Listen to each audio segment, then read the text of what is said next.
Hello students.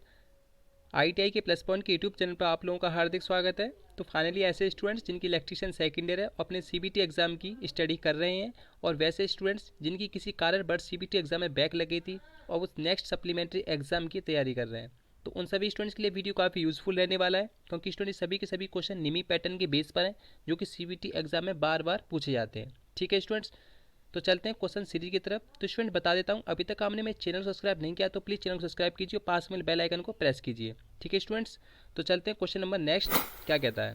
तो student अभी बता देता हूँ, क्वेश्चन नंबर 15 तक की सीरीज हम पार्ट फर्स्ट में कंप्लीट कर चुके हैं। ठीक है, तो नेक्स्ट ये क्वेश्चन नंबर आपसे 16 पूछा जा रहा है, जो बोलता है डीसी जनरेटर में इंटरपोल कैसे जुड़े होते हैं। तो बताइए स्टूडेंट्स, राइट आंसर क्या होगा।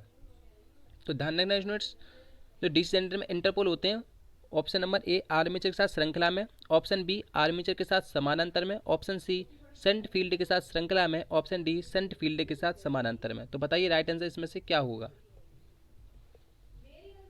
तो स्टूडेंट्स ध्यान रखना, इसको जो राइट आंसर हो जाएगा ऑप्शन नंबर ए यहाँ पे बिल्कुल सही है। आर्मेचर के साथ किस में जुड़े होते हैं, श्रृंखला में जुड़े होते हैं। जो इंटरपोल का स्टूडेंट मेन कार्य क्या होता है यहाँ पे, जो कि आर्मेचर रिएक्शन के अंतर्गत जो दो इफेक्ट देखने को मिलते हैं, एक क्रॉस चुंबकन और एक विचुंबकन, जिसको इंग्लिश में मैग्नेटाइजिंग और डीमैग्नेटाइजिंग के नाम से जाना जाता है, ये उसको इफेक्ट को दूर करता है। और स्टूडेंट्स इंटरपोल कहाँ जुड़े रहते हैं, ध्यान रखना, ये जुड़े रहते हैं आपके योक और पोल्स के बीच में। जी हाँ, योक और पोल्स के बीच में यहाँ पे इंटरपोल को जोड़ा जाता है। ठीक है ना। और जो कि मेन क्वेश्चन क्या है स्टूडेंट्स, यहाँ पे मेन क्वेश्चन यही है, आर्मेचर के साथ इसको कहाँ जोड़ते हैं, सीरीज में जोड़ा जाता है। और आर्मेचर क्या है स्टूडेंट्स, आपका एक रोटेटिंग पार्ट होता है, ठीक है, जो कि जनरेटर में घूमता है। नेक्स्ट क्वेश्चन 17 कहता है, एक स्वयं उत्तेजित डीसी जनरेटर में अवशिष्ट चुंबकत्व की आवश्यकता क्या है। जी हाँ, एक सेल्फ एक्साइटेड डीसी जनरेटर ही कह रहा है, उसमें अवशिष्ट चुंबक यानी कि रेजिड्यूशल मैग्नेटिज्म की आवश्यकता क्या है। ऑप्शन ए वोल्टेज का निर्माण करें, ऑप्शन बी फील्ड करंट को कम करें, ऑप्शन सी आर्मेचर करंट को कम करें। तो ध्यान रखना स्टूडेंट्स, आपसे बोल रहा है सेल्फ एक्साइटेड डीसी जनरेटर में, तो वो कहला अवशिष्ट चुंबकत्व की आवश्यकता के लिए स्टूडेंट ध्यान रखना, वहाँ पे वोल्टेज को डेवलप करना पड़ेगा, क्योंकि स्टूडेंट वहाँ पे वोल्टेज क्या है, अप्लाई किए जाते हैं, तो वहाँ पे अवशिष्ट चुंबकत्व पैदा होता है। तो ऑप्शन ए इसका राइट आंसर यहाँ पे हो जाएगा। ठीक है, नेक्स्ट क्वेश्चन देख लेते हैं 18 कहता है, डीसी मशीनों में वे कौन से दो बिंदु हैं जो ब्रुश संपर्क प्रतिरोध को मापते हैं। ऑप्शन ए विपरीत ब्रुश के बीच प्रतिरोध, ऑप्शन बी ब्रुश और कंप्यूटर राइजर के बीच प्रतिरोध, ऑप्शन सी ब्रुश और कम्यूटेटर के बीच प्रतिरोध, ऑप्शन डी ब्रुश और आर्मेचर कंडक्टर के बीच प्रतिरोध। तो ध्यान रखना स्टूडेंट्स, 18 का राइट आंसर यहाँ पे क्या हो जाएगा, बताइए। ऑप्शन नंबर सी ब्रुश और कम्यूटेटर के बीच प्रतिरोध। ठीक है ना, क्योंकि स्टूडेंट यहाँ पे जो दो दो मेन पॉइंट होते हैं वो ब्रुश संपर्क प्रतिरोध को मेजर करते हैं, वो क्या क्या होते हैं, ब्रुश और कम्यूटेटर के बीच के रेजिस्टेंस को वहाँ मेजर करते हैं। ठीक है, नेक्स्ट क्वेश्चन देख लेते हैं 19 कहता है, किस वोल्टेज ड्रॉप को एक्स के रूप में चिन्हित किया गया है। Option A full load voltage drop, option B armature voltage path, option C armature reaction drop, option D shunt field voltage drop. तो बताइए स्टूडेंट्स इसका राइट आंसर क्या होगा। यह पूछ रहा है एक्स के रूप में चिन्हित भाग का, तो बताइए। तो स्टूडेंट्स ध्यान रखना, इसको बोलते हैं 19 का राइट आंसर यहाँ पे हो जाएगा ऑप्शन नंबर सी, क्या बोलते हैं, आर्मेचर रिएक्शन ड्रॉप। यदि स्टूडेंट्स ये वाला पूछता तो इसको बोलते हैं हम आर्मेचर वोल्टेज ड्रॉप। ठीक है ना।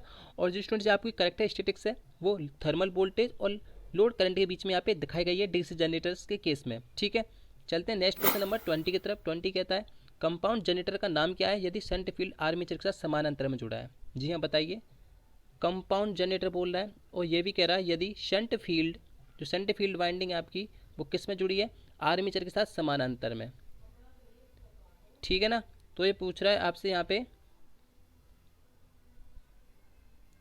तो ये कह रहा है स्टूडेंट्स ये कौन सा जनरेटर है। तो ध्यान रखना स्टूडेंट्स, इसको बोलते हैं लघु शंट कंपाउंड जनरेटर। ठीक है ना, क्या है, लघु शंट कंपाउंड जनरेटर। ठीक है, ऑप्शन डी इसका यहाँ पे राइट आंसर हो जाएगा। ठीक है, option D. Next question number 21 देख लेते हैं, क्यों एक डीसी जनरेटर के आर्मेचर कोर पटलित होते हैं। तो स्टूडेंट्स बता देता हूँ, ये क्वेश्चन मैंने आपको ही बताया था कल। ठीक ना, जिन स्टूडेंट्स ने मेरी पहली वीडियो नहीं देखी है वो यहाँ पे आई बटन में जाके उस वीडियो को देख लें पहले, तो ये क्वेश्चन आपको और अच्छी तरह डिस्कस हो जाएगा।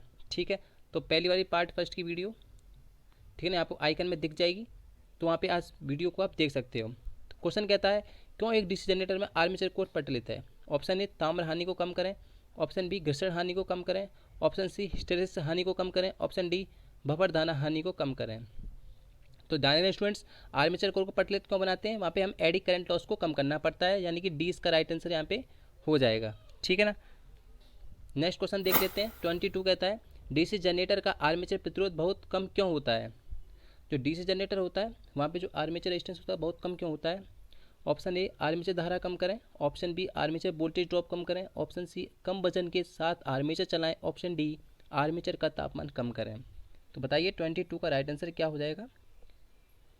तो ऑप्शन नंबर 20 का राइट आंसर है आर्मेचर वोल्टेज ड्रॉप को वहाँ पे कम करना पड़ता है, इसलिए वहाँ पे आर्मेचर रेजिस्टेंस कम हो जाएगा। ठीक है, क्योंकि मेन करंट होती है वहाँ पे आसानी से फ्लो हो सकते हैं। तो सिंपल सी बात से आर्मेचर रेजिस्टेंस होता है वो क्या है, लो रखना पड़ता है, ताकि आर्मेचर वहाँ पे अच्छी तरह आपका रोटेट कर सके। नेक्स्ट क्वेश्चन देख लेते हैं। 23 कहता है डीसी जनरेटर को घड़ी की दिशा में ही क्यों चलाना चाहिए। ऑप्शन ए ब्रश को नुकसान से बचाएं, ऑप्शन बी अपशिष्ट चुंबकत्व की रक्षा करें, ऑप्शन सी आर्मेचर में शॉर्ट सर्किट से बचें, ऑप्शन डी जनरेटर अति भारित करने से बचें। तो बता दीजिए राइट आंसर इसका क्या हो जाएगा। तो स्टूडेंट्स ये कह रहा है घड़ी की दिशा में ही क्यों चलना चाहिए। तो ध्यान रखना वहाँ पे रेजिडुअल जो मैग्नेटिज्म होता है उसकी प्रोटेक्शन देनी पड़ती है। तो ऑप्शन 20 का राइट आंसर यहाँ पे हो जाएगा। ठीक है। नेक्स्ट क्वेश्चन 24 क्या कहता है। 24 कहता है एक बड़े डीसी जनरेटर में घुमावदार क्षतिपूर्ति यानी कि कंपनसेटिंग वाइंडिंग क्यों प्रदान की जाती है। अभी बताई थी स्टूडेंट्स, क्वेश्चन नंबर हमने 16 में बताई थी। क्यों प्रदान की जाती है वहाँ पे, आर्मेचर रिएक्शन को बेअसर करने के लिए, यानी कि ऑप्शन सी यहाँ पे राइट आंसर हो जाएगा, जिसमें मैग्नेटिज्म और डिमैग्नेटिज्म इफेक्ट देखने को मिलते हैं। ठीक है। नेक्स्ट क्वेश्चन देख लेते हैं। 25 कहता है डीसी जनरेटर के वोल्टेज का निर्माण करने में विफल होने का कारण क्या है। जो डीसी जनरेटर होता है वो वोल्टेज को निर्माण करने में विफल हो जाता है। ठीक है ना, बिल्डअप नहीं कर पाता वोल्टेज को। तो बताइए option A low brush contact, option B armature प्रतिरोध अधिक है, ऑप्शन सी फील्ड प्रतिरोध कांतिक प्रतिरोध से ऊपर है, option D prime mover rated गति से ऊपर चल रहा है। तो बता दीजिए 25 का राइट आंसर क्या होगा। तो स्टूडेंट ध्यान रखना ऑप्शन नंबर सी इसका यहाँ पे राइट आंसर हो जाएगा। ठीक है। जो फील्ड प्रतिरोध होता है जो क्रिटिकल रेजिस्टेंस से वहाँ पे क्या है ऊपर रहता है। ठीक है ना। नेक्स्ट क्वेश्चन देख लेते हैं। 26 कहता है जनरेटर का नाम क्या है यदि इसका फील्ड आर्मेचर के समानांतर जुड़ा हुआ है। ठीक है ना। जो फील्ड वाइंडिंग जो है आपकी, यानी कि जो फील्ड है वो आर्मेचर किस में जुड़ा है, समानांतर में जुड़ा है। तो बताइए राइट आंसर क्या होगा। देखो यहाँ मैं बता देता हूँ स्टूडेंट्स, यहाँ पे मान लो एक आपका आर्मेचर है। ठीक है। वो ये कह रहा है इसका फील्ड आर्मेचर के साथ समानांतर में जुड़ा है। ठीक है, ये लो ये जोड़ दिया मैंने। तो ये कौन सा होगा स्टूडेंट, आप देख सकते हो, इसको बोलते हैं हम क्या बोलते हैं, शंट जनरेटर, यानी कि ए इसका राइट आंसर यहाँ पे हो जाएगा। ठीक है।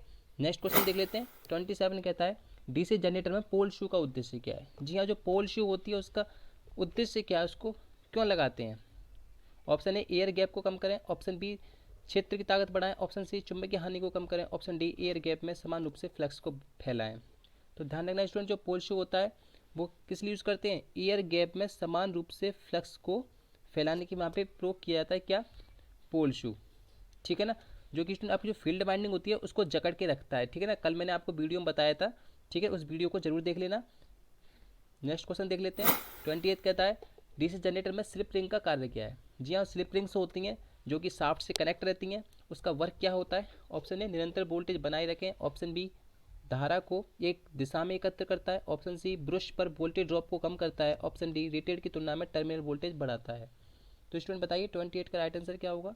तो स्टूडेंट जो स्लिप रिंग्स होती हैं आपकी वो क्या करती हैं, करंट को एक दिशा में एकत्र करती हैं, यानी कि ऑप्शन बी इसका यहाँ पे राइट आंसर हो जाएगा। ठीक है ना, करंट को बाई डायरेक्शनल नहीं करती बल्कि यूनिडायरेक्शनल करती हैं। ठीक है, यानी कि एक ही दिशा में फ्लो करती हैं। कौन, स्लिप रिंग। ठीक है। नेक्स्ट क्वेश्चन देख लेते हैं। 21 कहता है जनरेटर में ब्रश बनाने के लिए किस सामग्री का उपयोग किया जाता है। तो स्टूडेंट कल वीडियो मैंने ये क्वेश्चन बताया था आपको, जो ब्रश होते हैं वो किसके बने होते हैं, कॉपर के, कार्बन के और ग्रेफाइट के। ठीक है, लेकिन स्टूडेंट इसमें कॉपर तो ऑप्शन है ही नहीं है, तो इसका राइट आंसर क्या हो जाएगा, ऑप्शन नंबर बी, कार्बन और ग्रेफाइट के बने होते हैं क्या, ब्रश। ठीक है ना, और आपको पता है जो ग्रेफाइट है वो किसका पर रूप है, कार्बन का ही है। ठीक है। नेक्स्ट क्वेश्चन देख लेते हैं। 30 क्यों डीसी जनरेटर अपने अवशिष्ट चुंबकत्व को खो देते हैं। जी हाँ बताइए, जो डीसी जनरेटर होता है वो अपने अवशिष्ट चुंबकत्व को क्यों खो देते हैं। ए ऑप्शन बाहर में भारी शॉर्ट सर्किट के कारण, ऑप्शन बी बिना लोड के लगातार चल रहा है, ऑप्शन सी बिना रुके के लगातार चलना, ऑप्शन डी रोटेशन की दिशा अक्सर बदलती है। तो स्टूडेंट अभी बताया था मैंने आपको, जो घड़ी की दिशा में क्यों घूमता है, तो वहाँ पे क्या है, रोटेशन की दिशा के कारण। ठीक है ना, तो ऑप्शन डी यहाँ पे राइट आंसर हो जाएगा। ठीक है, रोटेशन की दिशा बदलती रहती है, इसलिए वहाँ पे अवशिष्ट चुंबकत्व खो देते हैं। कौन? DC generators. ठीक है ना। तो उम्मीद करता हूँ स्टूडेंट आज की यहाँ क्वेश्चन सीरीज यहाँ समाप्त होती है। ठीक है, वीडियो को ज़्यादा से ज़्यादा शेयर कीजिए, चैनल को सब्सक्राइब कीजिए। ठीक है, वीडियो को लाइक कीजिए। मिलते हैं नेक्स्ट वीडियो में। जय हिंद।